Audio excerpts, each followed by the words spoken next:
All right, legends, welcome back to the Rugby League Guru podcast. We are coming to you live from the CBA Centre of Excellence. I'm recording this one on Saturday night, the rapid review. The Warriors game has just finished. So we're going to go through all the games Thursday, Friday, and Saturday, brought to you by Grilled. Now, we all know a thing or two about Mad Monday, but Mad Bunday is coming your way this week. Now, remember, the link is in the description. You would have seen it on my Instagram story this week, so make sure you go and sign up. You guys are getting this on Sunday night. If you are watching this episode tonight, you need to sign up to the link in the description tonight, and you will get a voucher sent to your email if your team won this weekend. Now, if they've won this weekend, you get a voucher sent to your email, and it means you can go into any Grilled tomorrow and get yourself a 2-for-1 burger. You would have seen on social media tonight, I got stuck into 2 burgers this week and they were sensational. So if your team was lucky enough to win, you can go into a Grilled tomorrow if you've used the link in the description down here below, or if you've signed up during the week already. I know a number of you already have. So if your team won this weekend, you can go into Grilled tomorrow, get a 2-for-1 burger deal. How good? And that'll remain with Grilled for the rest of the season. So keep an eye on your team each and every weekend, as you would anyway. But if they do win, check your emails for a voucher from Grilled. You just need to sign up to their loyalty program called Relish. Hit the link in the description, and shout out to Grilled for sponsoring the Rapid Review this week. Now, as I said, I am recording this live from the CBA Centre of Excellence on Saturday night. The Warriors game has just finished. If you were following along on the About Even Instagram page, I live reacted to that entire thing. Obviously tipped the Warriors for an upset. So one of the most heartbreaking rugby league moments I've ever had, to be honest with him. Was glad to share it with a few thousand people. Ralph Wiggum broken heart sort of stuff for Big Roo over here. A very, very tough gig. But we had a fantastic round of footy. Now, guys, I'm recording this on Saturday night because tomorrow we're going up to Redcliffe. We're going to be up there for the 2 games. We're going to be doing a live show on KO. You guys would have already seen it earlier today. So I'm actually not going to be back in Sydney and back in the studio until about 11 o'clock tomorrow night. So it's just unrealistic for me to be able to cover the 2 Sunday games this week. So we'll cover them a little bit later in the week, probably on Monday Arvo. We'll get stuck into them. So have a look at the Rugby League Guru podcast tomorrow or the day after, and we'll cover all those games. We'll also have Bloke in a Bar content coming your way, where we do a deep review of all the games this weekend. But with all that out of the way, make sure you've signed up to the link in the description to get your grilled burger tomorrow if your team won. Fingers crossed they did. Let's get stuck into the first game. And speaking of teams that won, if you're a Brisbane Broncos fan, you're going to be sinking your teeth into 2 grilled burgers tomorrow. South Sydney fans, unlucky. You will probably go hungry. Let's get stuck into this first game. Broncos 28 over the South Sydney Rabbitohs 18. Look, I thought the Broncos are really good in this one. I personally thought the scoreline flooded the South Sydney Rabbitohs a little bit. For me, the Brisbane Broncos were much better than 10-point winners. I thought they were such a better footy side in this. It's come at a cost. Obviously, the Adam Reynolds injury sounds like an MCL, thank God, not an ACL.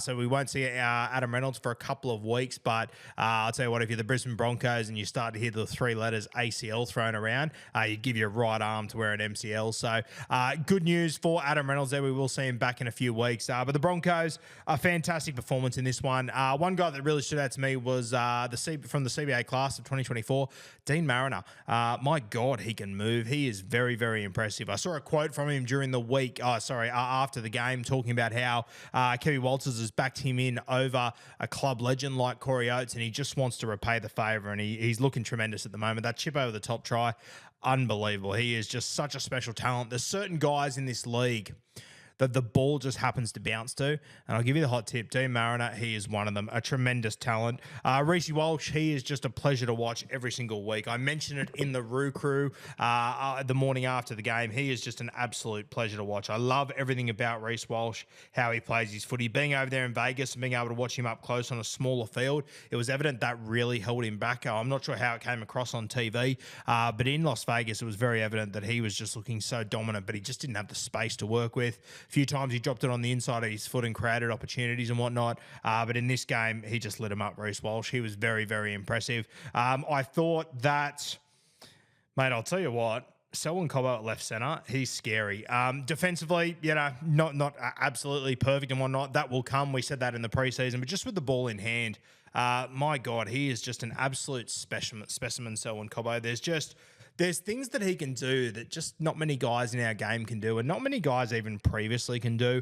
I know people hate the comparisons to like the GIs and the Latrells and whatnot, but like when he's playing centre, God, he just looks like those guys at a young age, and he can just do things that other players can't. And that's what these guys were like as well. Like some of the stuff you saw GI do at the start of his career, Latrell Mitchell when he was at the Roosters. I mean, some of the stuff that Selwyn was doing the other night was just blowing me away. And, he's already done it in the Origin arena and whatnot, like that little delicate kick that he put in. I think it was game 1 last year. He can just do things that other guys can't. And that's as simple as it is. I just thought he was so good in this game, Selwyn Cobbo, just looking so dangerous. He's got such a big future ahead of him, and I cannot wait to watch this career unfold. Outside of that, guys, I thought that Corey Jensen, probably a little bit quiet off the back of last week. He played huge minutes and absolutely dominated. A little bit quieter this week. Pierre Cura didn't come up with any huge attacking stats, but my God, he got through a lot of work. What did he get through? 26 tackles, and what did he run for 100-odd metres? So 105 metres. He was very good. Paddy Carrigan is an absolute monster. 75 minutes, 222 run meters with 83 post contact and 35 tackles. He only missed 2 of them. He was everywhere, as he always is, Paddy Carrigan. If you want to put him up as the best lock forward in rugby league, you will not hear any arguments back from me. He was fantastic, as he always is, Paddy Carrigan. Payne Haas played the 56-odd minutes, ran for 200-odd metres, 24 tackles, 0 missed, strong in contact as always, Payne Haas, 84 post-contact. That's what you want to see. Look, I thought Brisbane were great in this game. As I said, I thought they were much better than 10-point victors over the South Sydney Rabbitohs. I never really felt overly panicked that the Broncos weren't going to win this game. Obviously kept South Sydney scoreless in the first half. And then South Sydney had, a 10-minute period in the second half where you thought, okay, maybe there is a pulse here. Maybe there is something doing. Got themselves back into the game. Some nice little plays from Havili. But then it just all went to shit. Obviously Latrell Mitchell crossed late, his 100th try. So congratulations to Latrell. But yeah, as a whole, South Sydney, very disappointing. For me, what disappointed me with South Sydney was just the effort areas. They were just lacking in all the effort areas, kick chases. Their defense was just all over the place. Some of the tries the Broncos scored, like the Reece Walsh try, where he just sort of skipped and hopped around a couple of guys through the middle, was just extremely disappointing. I think, as I said the other day on the podcast, you guys would have heard it. Really interesting week for South Sydney here. By the time you guys are watching this, the Roosters would have taken on the Manly Seagulls. I'm not sure what the result's going to be or what the injuries are going to be coming out of that or whatever, but the Roosters now have a 5-day turnaround to play on Friday night. The South Sydney Rabbitohs have like an 8-day turnaround, so plenty of time to prepare for this game. And honestly, I said it the other day, calling a round 3 game season defining is pretty wild, but honestly, if South Sydney can't get up on Friday night to take on the Sydney Roosters with Jack White returning that little plus, I'm very, very worried about them coming off an 8-day turnaround when the Roosters have only had 5. They've also been to Vegas. There's no excuses there. South Sydney, the pressure is mounting on them pretty quickly, and I think that if they get done and if they get rolled by their arch rivals on Friday night, that is going to be absolute chaos. So, yeah, really interesting. Obviously, a lot of talk about the Latrell Mitchell interview post-game. My personal opinion is you're doing an interview after the game, like you've just got to be aware there could be children listening, whatever. I just don't think you should be swearing like that personally. I'm not going to go too hard on Latrell over it. I don't think it's as big a deal as what people have said, but if I have to pick one side of the fence to sit on, I'd be sitting on the side of, just be aware of it. Just be aware of it. It's not, and Latrell even said, I don't care that I'm swearing, but I personally think you should care a little bit. So that's my take on that. Once again, I don't think it's a huge issue. I think it's been blown out of proportions by certain Instagram pages and certain people and whatnot. But yeah, I think it is something that players need to be aware of and something that players need to try to avoid. And I mean, it's just, it's no shock to anyone that after those games you can't be swearing off your head and everything. You know what I mean? So, there's a million things that people want to run at Latrell for. This is just another one of them. If it was another player, would it get this much attention? Probably not. But also, if it was another player, I'd have the same take. Probably shouldn't do it, but I also don't care all that much, to be completely honest with you. The South Sydney Rabbitohs, I do not like the way that they use their middles at the moment. I'm a big fan of JD. I've always said that, but I don't like the way that he shifts Cam Murray out to the edge. Tallis Duncan, from what I've gathered, he's a little bit underdone this preseason. I think he's come back from a calf injury himself, so I can understand him playing the limited minutes and whatnot, but playing Shaq Mitchell in that 13 role and Cam Murray to the edge, I can't really make sense of it. I would imagine South Sydney's reasoning for this is they want to get longevity out of Cam Murray, which I completely understand. But, mate, I think South Sydney are at a point now where they need to start winning, and they need to start winning soon, because this season could get away from them very quickly. I went through it the other day and spoke about the Rabbitohs draw over the next few weeks. It's pretty tough. As I said, this season could get away from South Sydney very, very quickly if they don't get themselves sorted quickly. I'm just going to open up their draw just to remind myself what it looks like and remind you guys. But South Sydney, they need to get on the front foot soon. So South Sydney take on the Roosters next week. They then take on the Bulldogs, which is okay, but then they take on the Wars, the Sharks, and then they've got a bye. So honestly, just eyeballing all these teams and how they've performed so far, the only game I would have South Sydney as favourites for is probably the game against Canterbury. Outside of that, I would have the Roosters, the Wars, and the Sharkies to beat them based on the form we've seen so far. After the bye, they take on the Melbourne Storm and the Penrith Panthers. Very, very tough gigs.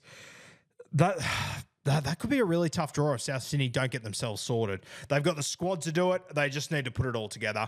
I think the halfback, Lachlan Ilias, he has to be under some serious pressure. I said it a lot during the off-season that I'm not convinced Dean Hawkins is the answer. I'm not sure if you're going to get that much more out of Dean Hawkins than what you are out of Ilias, if I'm being completely honest with you. Jai Gray, I absolutely love. I think he's a star, but that would mean you'd have to play Cody Walker at 7 and him at 6, which personally I don't have a huge issue with.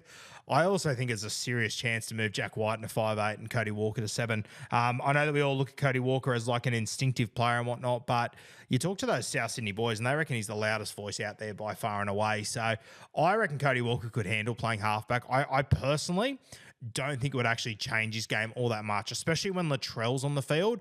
It's a lot of Cody Walker going out the back to Latrell and creating space for him. So I think Cody Walker's at an age and he's got the experience where he could handle the 7 jersey. And I think it's probably something that they will have to consider soon. Hopefully Ilias can turn it around.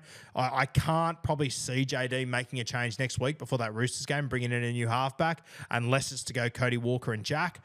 But the problem with that is that I just don't think you can spend any longer with guys like Richie Kennar and these guys out in the centres. I just don't think he's up to the task at the moment. So South Sydney, they find themselves in a tough spot. Personally, I don't think they can afford to not play Cam Murray at 13. I think he has to be there. But let's see how they go against the Sydney Roosters next week. They will be looking for a huge bounce back in that game, and my God, they desperately need it. Let's move to the Friday games. 6 p.m, we have the Sharkies 25 over the Canterbury Bulldogs 6.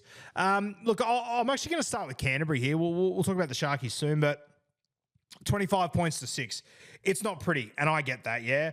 But, geez, I thought it was an improved performance by Canterbury. I thought there was a lot more better signs in that game than there was the week before. Matty Burton was a guy I was very vocal about last week, and I thought he was really good in this game. He looked keen. He looked like he wanted to win the game of football, which is what you want to see from Matty Burton. Pushing through the middle. I think his first 2 touches, he ran the football, which was great. I had a few people, I haven't seen it myself, but I had a few people send me a message saying that Matty Johns was talking about Matt Burton on his podcast during the week, and Matty Burton was listening. So he rang up Matty Johns and said, mate, what would you do to improve? What sort of things should I work on? So I thought Matty Burton, I thought his game was really good. Obviously, he was still putting up those huge kicks. They were causing havoc all over the place.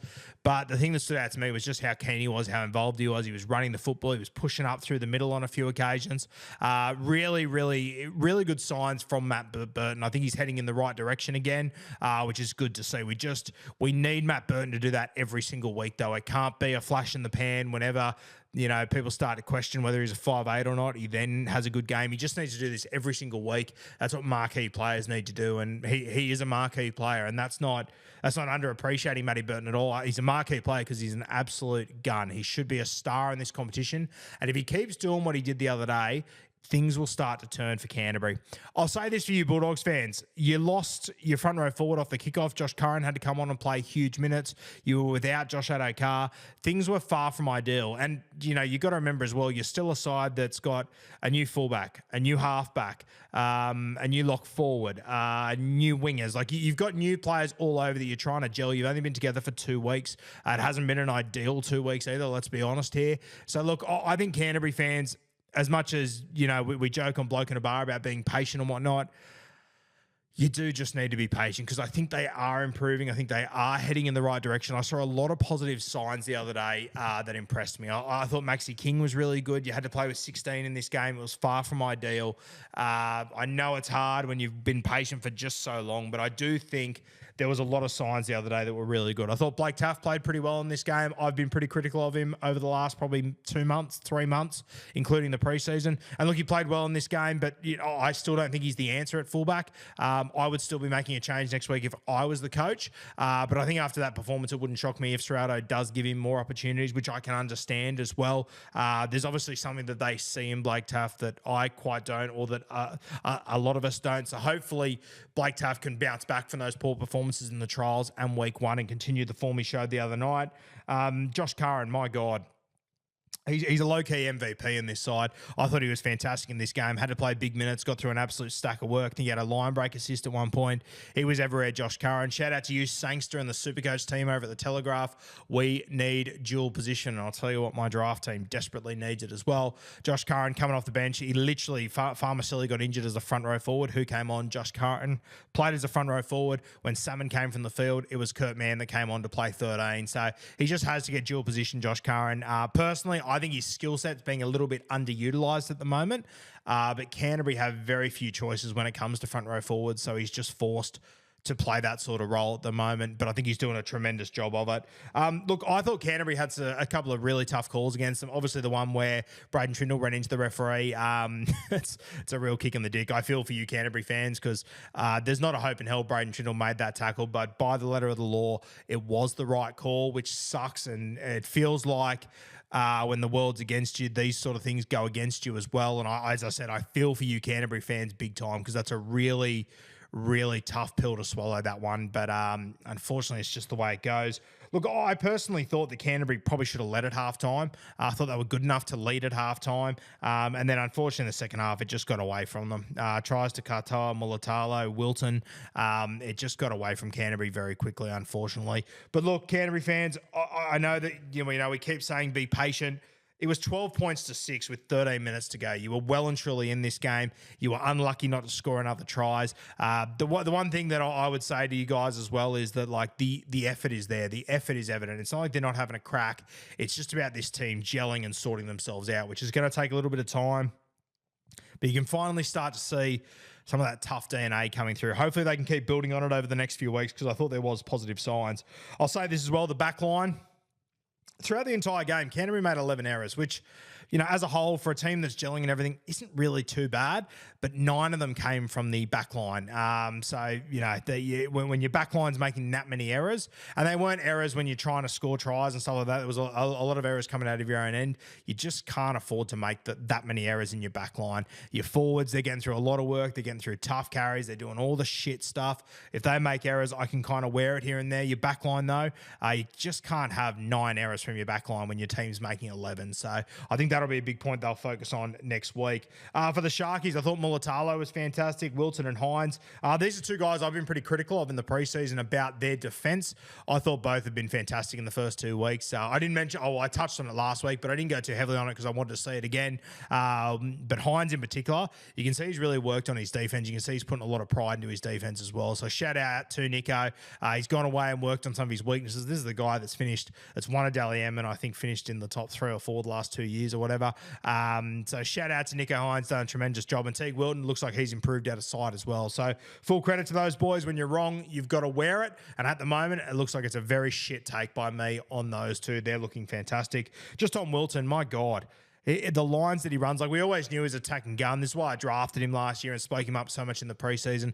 Attacking wise, he has just always been tremendous, and I think his lines have got even better. He obviously scored a try late off an offload and whatnot, but some of the lines that he runs, they're just so hard to handle. And on the other side of the field, you got Britt Nikora, who's the lines that he runs are tremendous as well. You might have these two both being top 10 hole runners in rugby league, which is unbelievable to have them both on the same team. It is just insanity. Cannot believe it. They are in a very good spot. They can run some fantastic shape. Look, I thought the halves partnership was still a little bit clunky from Matty Moylan, from Nicho Hynes and Braden Trindle. I think it is going to take time. I sort of spoke about this in the preseason a little bit, that I was worried about how it was going to impact the Supercoach scores of Nicho Hynes, and I think it is going to impact him. I think that's pretty evident. I think Trindle's just very ball dominant, a lot more ball dominant than what Matty Moylan was. I think people at times underappreciated the role that Matty Moylan played by just saying, hey, I'll just play second fiddle. You tell me when you need me, Nicho. I'll play off the back of you. I'll just sit on this left edge. Braden Trindle's playing both sides of the ruck. He's been very dominant, which I actually think is better for the Cronulla Sharks.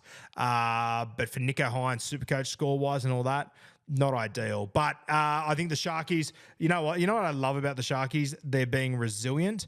And that's what we need. We need that Craig Fitzgibbon DNA to be instilled in this side. And we're starting to see it now. So shout out to the Sharkies. Very impressive. They completed about 83% in this game, which I thought was very good. Some other stuff I had in my notes. Cam McInnes, he's just so good in contact. He was unreal the other day. I thought coming off the bench, Hazelton and Jack Williams, they were very good as well. Jack Williams, I don't want to jinx it, but my God, he's had a number of drop balls in his game for a long time. I thought he was really good the other night. Looked really solid. So, and Tommy Hazelton, he's such a good find for the Sharkies. I'll tell you what, the Sharkies, once Hazelton comes of age and Adam Fanua-Blake arrives, it's going to be one hell of a forward pack next year. They're going to be a very interesting side next season, especially this year. They can show consistency and just be resilient throughout the year and just show that grit throughout the entire season that they lacked a little bit throughout the last 2 years. Mate, Sharkies with AFB, Nicho Hynes another year at halfback, the Trindle combination another year, backline doesn't change too much. Guys like Ito coming through as depth, they are sitting in a very, very good spot, the Sharkies. So hopefully they can stay consistent throughout the year. That's the big worry for me. I thought Talakai as well, another big week. I see a lot of Sharks fans getting stuck into Talakai, and you know what, he's not the prototype centre, but geez, I'll tell you what, he's damaging. If I was playing centre on the opposition, the last thing I want to deal with is Sifa Talakai. The other night, 8 tackle breaks, 3 line break assists, 1 line break, 2 offloads, and 150 metres. Honestly, 150 metres is a little bit below his average, I'm pretty sure. But just how damaging he was. 8 tackle breaks, 3 line break assists. One hell of a player, Siffer. One hell of a player. So, yes, shout out to the Sharkies. A good W there. Good win. And the Bulldogs heading in the right direction. I think we are seeing positive signs there. All right, the late game on Friday night. Oh, Battle of the West. How good was this? Penrith Panthers 26 of the Parramatta Eels 18. I tipped the Eels for an upset victory here. Did not get that one. They started off with a great try to Joe. When I say great try, a pretty soft try, to be completely honest with you. I actually thought it was potentially... And maybe there's a try that I'm forgetting or something, and I'd love for you guys to tell me if there's been a softer one, but I reckon that's the softest try Penrith have conceded in maybe 2 or 3 years. From dummy half, just shit. He was hardly even touched. It was just... The Penrith Panthers boys just weren't aware. I guarantee it's the softest try the Panthers have conceded in the opening 10 minutes of a game for quite some time. So that was pretty disappointing to start. They bounced back with Dylan Edwards crossing there. Moses Leota scored one of the great individual tries of the season. That was unreal. That's one of my favourite front rower tries I've seen, I think. That was unreal. From only 25 metres out or whatever, but just the way that he burst onto it, Moses Leota, he is a bad, bad man. Going to be a big test for him over the next few weeks. You guys will probably have more updates by the time you're watching this, but I've heard Saturday afternoon about 4 p.m. That it looks like Fisher Harris could miss a number of weeks, and depending on these scans that come back, which hopefully you guys have the results of by the time you're watching this, so you know, he might have to go and have some surgery. So at the moment, I think it's looking like 3 to 5 weeks that he's out, but if he has to have surgery, it could be a lot more. So big test for Moses Leota and this forward pack. Then the moment came, Sean Lane, Dylan Brown put him through. I absolutely love this combo. They are just so dangerous dangerous together. They're so good to watch. A lot of us have these two in Supercoach. And I haven't actually seen if their scores have updated yet or not, but I actually thought these two, considering how well they played and they connected and everything, I actually thought their scores were a little bit unders. I don't think we've got updates for this game just yet. Dill Brown 63, Sean Lane 63. No, we don't have updates yet. You guys will by the time you're listening. So I'm hoping both of them get into like the 70 sort of range. I think Sean Lane, obviously a fantastic try, had some good moments in this game, but I think he's still sort of building into his fitness once again. Really interesting to see Brian To'o and Taruva swap sides. I'm not quite sure what that was about, if that's going to stay like that. I'm not quite sure. But Taruva obviously had a lot of success out on the right wing, scoring 2 meaties. Jermaine Hopgood scored just on halftime. Another great ball from Dylan Brown. 2 try assists for Dill Brown, 2 line break assists. Surely Supercoach score goes up a little bit. Fingers crossed anyway. And then Isaac Tungo, we haven't spoken about him yet, scored in the 54th minute, which was the last try of the game.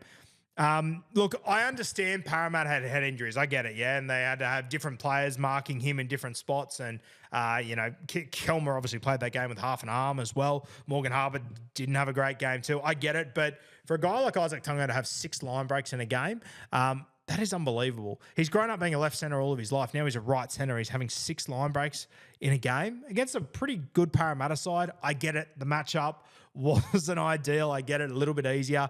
But for those people that were telling me on social media that it's easy because he had a second row marking him, it's 6 line breaks in the NRL. If you think, and I don't care who's marking you, I couldn't fucking care less. 6 line breaks in the NRL is an incredible effort. So shout out to the great Isaac Tungo, one of our CBAs from a couple of years ago. Very impressive. I put up a post the other day about the line breaks made by all the clubs over the weekend. Isaac Tungo, I think he was about 3rd overall, him compared to all the clubs. So very, very impressive. I thought Taylor May was good again. Liam Martin, some nice little moments there. Isaiah Yeo's an absolute monster. What about when he put the kick over for Taruva? Incredible. I was talking to Panthers fans. Apparently he's done that 3 times throughout his career and they've all led to tries, which is pretty wild. But the amount of work that Isaiah Yeo is getting through this season, it is incredibly impressive. He is having an absolute blinder. I know it's only very early days, but my God, he looks good. For Parramatta, Hopgood was unreal. He absolutely brained. I think he scored 90-odd in Supercoach, waiting for updates.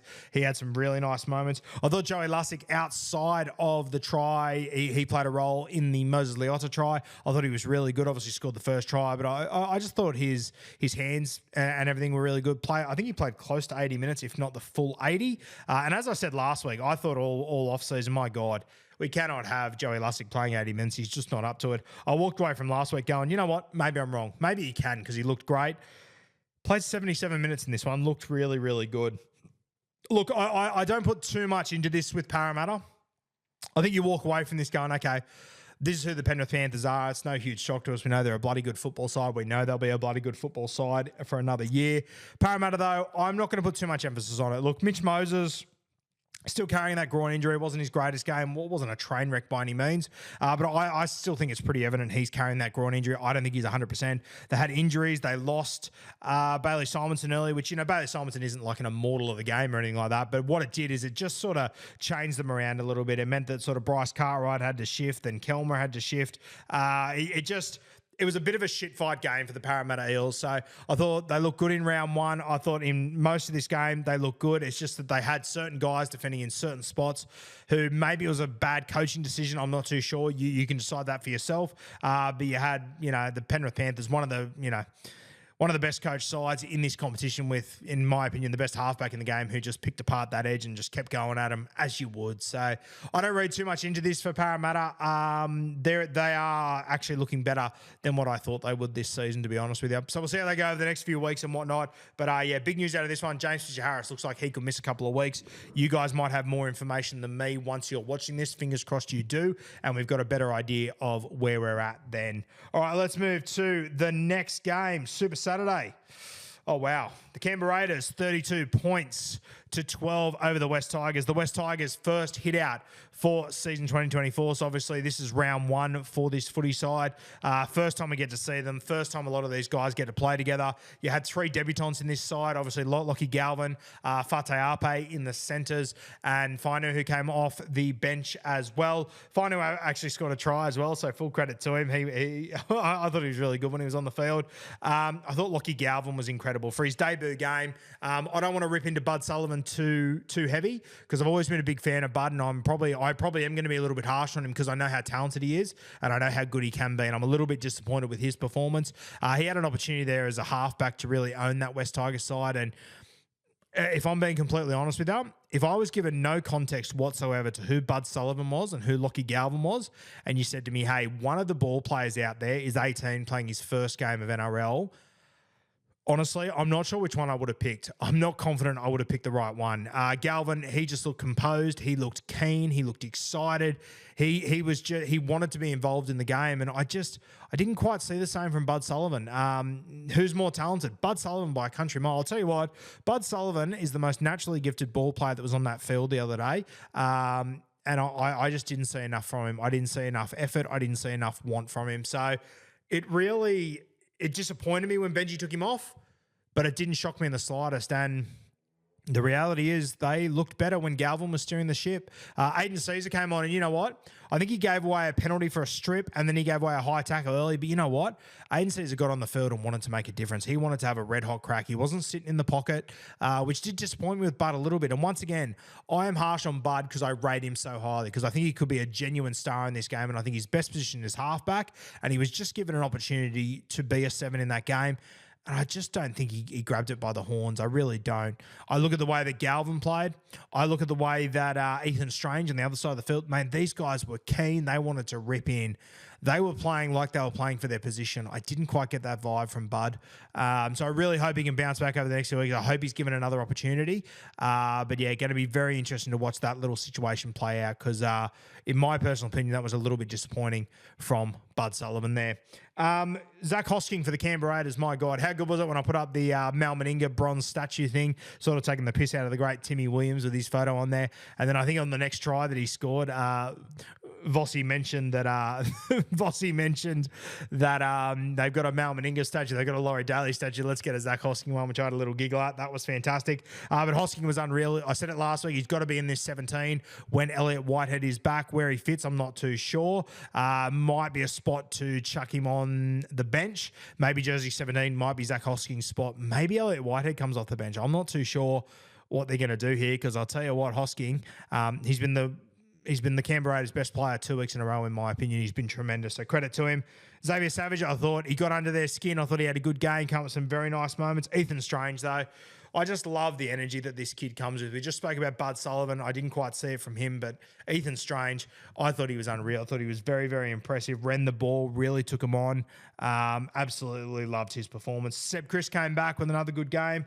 Very good. Morgan Smithies got through a stack of work, as he always does.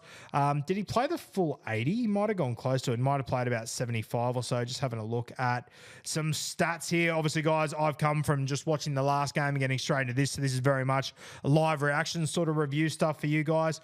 Morgan Smithies played the full 80 minutes. Very impressive. 103 metres and 38 tackles. Only one missed. Very, very good. I'll tell you what, Morgan Smithies loves a tackle, loves a run, hates an offload, hates a tackle break.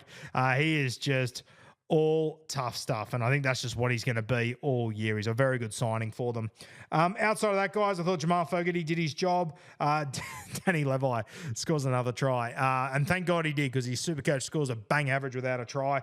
42 Supercoach points when you consider he scored a try. He did the same thing last week. Thank God he scored meat pies, or we'd been a bit of curry. What about the haircut on him too? How bloody good. But yeah, look, the Canberra Raiders, a very good win there. Congratulations to them.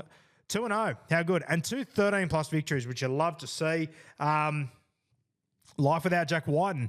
They seem to be handling it pretty damn well. One last guy I want to give a shout out to is Matty Timoko. I mentioned at the start of last year that he's turned into a genuine strike centre. A lot of people questioned it and whatnot, but I mean, the kid just keeps on delivering for me. How many metres did he run for tonight? Felt like a stack. Yeah, 205 run metres. 17 runs for 205 run metres. Very, very impressive. 50-odd post-contact. Had a line break in there.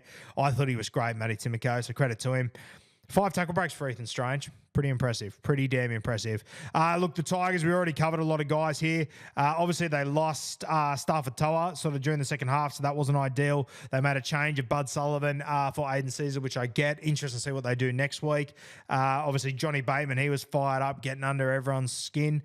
I thought Alex Seyfarth is interesting. I'm not sure if this was an injury or whatever, but Looked really good in the trials, I thought. Came out in this game, named in the 13.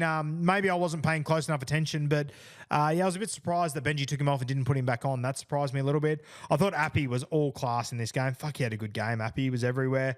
What do you have? 7 runs, 59 metres. He had 1 line break. He obviously scored the try, but he just picked his moments really well. And I felt like he defended his ass off. 40 tackles. Great game by Appy. I thought he was very impressive. Over to you now, Benji. Obviously, mate, I can't believe the criticism of Benji before the game about his coaching style and whatnot. Can we just let the guy coach and see what he's about?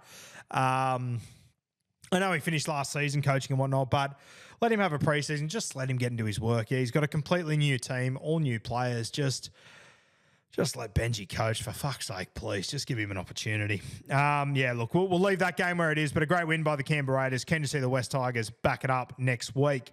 The game after that, Cowboys 21 over the Knights 20. Look, this is a bit of a bludger, to be honest with you. I don't think either team would be overly happy with their performance. The Cowboys, they played nowhere near their best and got away with a win. They'll be stoked. The Knights, I think they'd be pretty filthy. This was a game they really let get away from them late.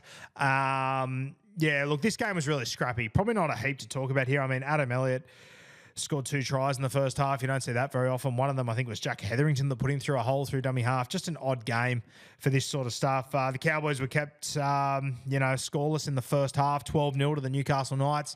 To go up to North Queensland and lead 12-0 and to score, a try within 10 minutes in the second half.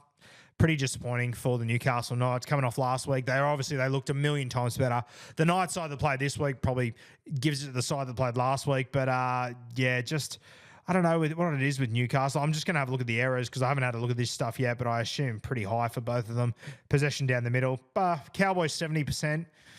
Newcastle 78. I thought they'd both be a little bit lower than that live. I don't know. Just felt like a scrappy game of football to me. Neither team really got into the grind. 15 errors for the Cowboys, 12 for the Knights. So I thought it'd be worse than that, to be honest with you. Once again, the Knights, I don't know. They just can't seem to get in their rhythm like they were last year. The forwards were better this week. There's no denying that. I thought the Saifidis were good. I love the way that they're using Leo Thompson at the moment. They get him like 2 passes wide of the ruck, send him at halfbacks and whatnot. I really like that tactic that they're using with him. They just send him at Tommy Dearden all night, which I thought was good. Kai Pearce-Paul was solid on the edge. I think he's got a big future in our game. Adam Elliott obviously scored 2 tries, 44 tackles. I thought he was really disappointing last week, to be honest with you. Really good bounce back by him. Outside of that, for Newcastle, Jacko had some nice moments. The kick that he put in for Greg Marshew was all class. That was a really nice little touch. Tyson Gamble had his moments. Bit of a mixed bag for Tyson Gamble, same as last week. Be interesting to see where it sort of lands over the next few weeks. Phoenix Crossland, a number of missed tackles again. I think he missed 10 last week. Missed 7 this week. That was in 63 odd minutes. Jack Cogger came on and did a job. I think it'll be very interesting to see what happens once Jaden Brayley's available, what they do, whether Cogger goes to 5'8", if they drop Phoenix, if they keep Cogger. I'm not sure what they're going to do here, but big test for Adam O'Brien. He's now lost 2 on the trot. It wasn't that long ago. He was re-signing and high-flying, and the Knights were killing it. Now everything's sort of starting to change a little bit. I thought KP had his moments, but once again, just a little bit lost in this game. Couldn't quite get into the grind of it. I obviously took him as my Supercoach captain, and what a bed shit that was. 2 weeks in a row with KP, not ideal. Marshew, very good out of his own end once again, but, kept to 124 metres. Just one of those games. It was just a clunky game of football. As I said, I don't think either team will be overly happy with their performance. For the Cowboys, Drinky had his moments. Similar to KP, sort of struggled to get himself into the game, though. He obviously had one, that pass to Kyle Felt, which was an absolute cracker. That combination's unreal. Shout out to Kyle Felt. He obviously had a try late last week that he knocked on, or was a little bit controversial, but he scored this week to equal the great Matty Bowen as the all-time try scorer for the North Queensland Cowboys. So what an achievement for Kyle Felt. He should break that over the next couple of weeks. Had 18 runs, Kyle Felt, only for 118 metres, but a good amount of runs there. He was very solid. I'll tell you what, Valentine Holmes, without looking, I would say he would have had 4 or 5 errors in this game. Val Holmes, how many errors did he have? Yeah, 4 errors. I personally thought the body language of Val Holmes was very poor from the start. I wouldn't be surprised if there's something going on in the life of Val Holmes. That was was a very, very off game for him. It's bizarre how he can just have these games where he just has absolute Betty Crockers and they just come out of the blue. This was one of those tonight, unfortunately.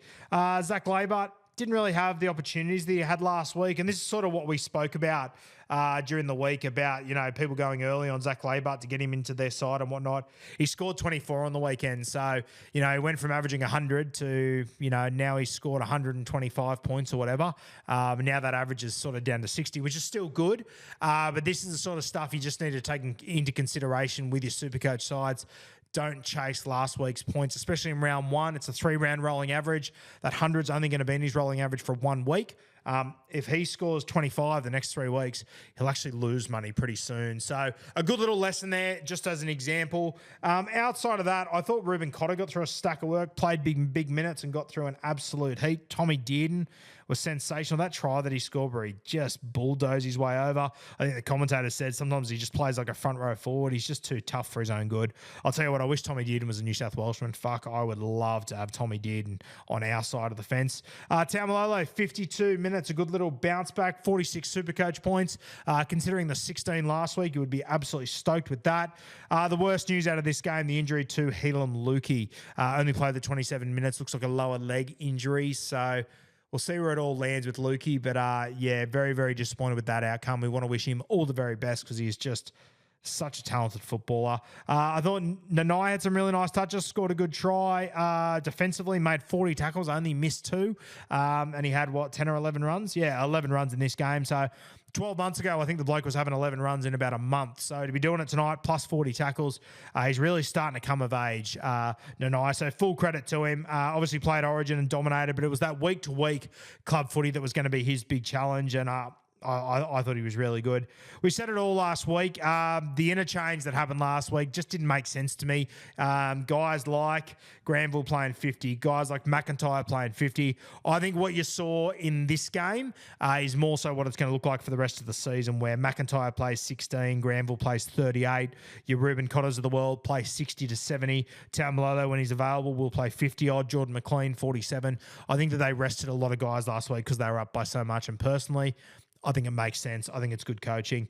Shout out to Cowboys, got the job done. The big fella, Chatty Townsend, in extra time, getting it done. I'll tell you what, I just wrapped Tom Dearden galore. I just remember that moment where he went for a grubber with 1 minute to go on the clock when scores were even. Jesus, Tommy, just kick it deep, brother. Just kick it deep. Or if you're going to do that, do it in the Origin Arena and give us a sniff. A bit of a brain explosion there, but you don't see that all that often from Tommy Dearden. Congratulations to the Cowboys, scrappy, but, as we said about the Sharkies last week, good teams can play poorly and find ways to win. The Cowboys were at far from their best, and they just found a way to win. So credit to them. A lot of errors, a lot of shit going on there, but they found a way to win. That's all that matters. All right, let's move on to the last game. Oh, my God. Oh, this was hard to watch. Jumped on about even on the Instagram page and did a live reaction to this entire game. Wow, this was an absolute blockbuster. Let's start with the headline first. Xavier Coates, is it one of the best, or is it the best match-winning try we've ever seen? It was unbelievable. I was in absolute shock watching that live. I've never seen a bloke do anything close to that in a moment like that to win a game of football. That was simply incredible. What an athlete he is. He is unbelievable. So full credit to him, a massive moment there. I thought Ryan Pappenhausen late came up with a big try as well. Eli Katoa, who had some great plays in this game. He was sensational. What did he score Supercoach-wise? Would have got close to only 61. I thought he would have scored more than that, Eli Katoa. Wouldn't be surprised if he updates a little bit more. He was great. Ryan Pappenhausen back to his very best. I think he might have got 100 there. 116 for Ryan Pappenhausen. So if you're someone that drafted him early and took the punt, that would really excite you. That's without goal kicking as well. So pretty scary. I thought Jerome Hughes, the commentators mentioned that whenever he plays Sean Johnson or the Warriors, he always gets up for it. My God, he was up for this one again. Very, very good performance by Jerome Hughes. Obviously with Cam Munster out, to win a game like that, when you get down to those big moments, you need 2 scores to get in front. You don't have your absolute superstar. You got to turn to other guys. And I thought Pappy, Hughesy in the big moments, they were great. Harry Grant, solid again. Came up with a few plays that weren't ideal, but still very solid. What about Chan? I'll tell you what, if you sold him last week, my God, you jumped early in Supercoach. We told you just to wait a week, sit on your hands, see what happens. If you sold Joe Chan to someone else, he just came up with 58 Supercoach points. I think it was Craig Bellamy spoke about last week that he had a bit of a limited preseason, that it was going to take time for him, and he really worked his way into it. Had a try assist in that 58 in Supercoach, but he was very good. I'm just going to get the stats up for Chan and go through his game there, because every time I looked up, he seemed to be involved. He seemed to be getting stuck in. So full credit to him. Played the full 80 minutes, Chan. Only had the 8 hit-ups for 70-odd metres. So didn't absolutely brain it with the ball in hand, but tackles-wise, he must have got through a little bit. What did he get through? 27 tackles, only the 2 missed. Yeah, so really good work there from Joe Chan. At basement price, you absolutely love to see that. I think he will make us some good bicky over the next couple of weeks. Outside of that, no one else really jumped off the page for me at the Melbourne Storm. King and Kamikamitha did a good job. Isn't it great to see this Melbourne Storm pack standing up to good sides, even without Nas? Once they get him back, they're going to be a real force to be reckoned with. The New Zealand Warriors. Fuck, this was a brutal game to watch for them. Starting the season 0-2 despite playing some good footy. Let the Melbourne Storm get out to an early lead. Did so much to get themselves back into it. Came up with so many big plays. I thought they got unlucky on a few occasions as well. A couple of controversial calls and whatnot. But fuck. Oh, when you're leading by, 8 points with 3 minutes to go, you've just got to find a way to win, don't you? So very disappointing for the Wars. Obviously, DWZ scoring a double, came with some very big plays. Jackson Ford did some good things. We're a week too late on him crashing over for a try. Credit to him. Marcelo Montoya scored as well. I thought Roger Tuivasa-Sheck was tremendous. Some of the stuff he was doing in this game, he is just an absolute freak, DWZ. I didn't actually, DWZ. RTS is an absolute freak. DWZ with a good game too. I didn't actually see what RTS scored in Supercoach. Surely it must have been all right. 76, we'll take that. Came with some very big plays in this game to get the Warriors back into it. Unfortunately, they just weren't able to complete this one. Very disappointing. I thought Luke Metcalf was very good. Came with some big plays. Sean Johnson did his job. AFB, another 190 metres through the middle. Obviously, Tohu Harris came off at one point and whatnot. He still got through a heap of work. I think they need to start to manage Tohu Harris because he's a little bit too tough for his own good, and they want to have him for the rest of his career. And I just worry about his body. I know he just epitomises what the New Zealand Warriors are. He is the ultimate warrior, but I do really worry about his body and how it's going to hold up over the next few years. He's only 31 years of age. We found out during the week when Kat quizzed me on that one and stumped me. So yeah, just one to keep an eye on there. Kirk Capewell, man, defensively he can have some poor games, can't he? A couple of really poor efforts in this game for a real experienced campaigner and whatnot. Between him and Ford, both of them can really have some poor defensive lapses. So it is something the Warriors are going to have to work on, which I'm sure they will. But yeah, the Warriors, honestly, where I'm sitting right now, they're probably the best team that hasn't won a game yet this year. I would have them over South Sydney at the moment. Tough start to the season for the Wars. Obviously, without Wade Egan, that really hurt. They did everything they possibly could. This is an absolute heartbreaker this week. I'm not sure who the Warriors play next week. Just going to get up their draw to have a look at what they're looking down the barrel of. But, they've played well enough to win their first 2 games. They've come home with neither of them. They return next week to Christchurch to take on the Raiders, who are gritty and who are hanging in games and are very, very confident at the moment. Big game for the Warriors back home over there because the Raiders, they're not going to fold. They're going to hang in there. They're going to push the Warriors as far as they possibly can. They're probably going to just complete at a high percentage, kick to their corners, offload, throw the ball around in the red zone and just truck it up the rest of the way. So the Warriors, they're going to have to be good to bounce back from that one. Who do the Melbourne Storm play next week? Do they have a bye next week? I think they've got a bye upcoming. Oh, they got the Knights at McDonald Jones Sunday afternoon. Okay, very interesting game, that one. that'll be a cracker. KP at home. The Newcastle Knights obviously coming off a bad defeat, a heartbreaking defeat to the Cowboys earlier tonight. So that'll be a big game as well. But guys, that's our rapid review done and dusted. As I said, guys, I'm recording this one late Saturday night. It's about midnight now. I've just knocked off. So we'll be reviewing the Sunday games. We'll be on KO Live tomorrow. You guys would have already missed it though.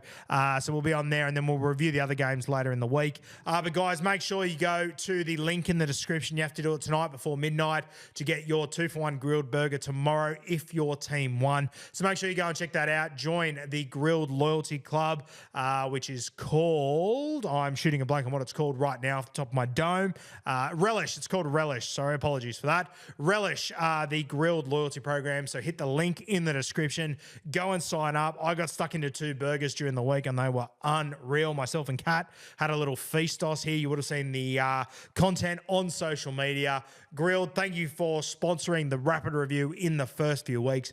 Make sure you use the link in the description to sign up. Go check them out and go collect your 2-for-1 burgers tomorrow if your team won this weekend and for the rest of the season whenever they win. Check your emails and you'll get your 2-for-1 burger via Grilled. Thanks for joining us once again, guys, on the Rugby League Guru Podcast.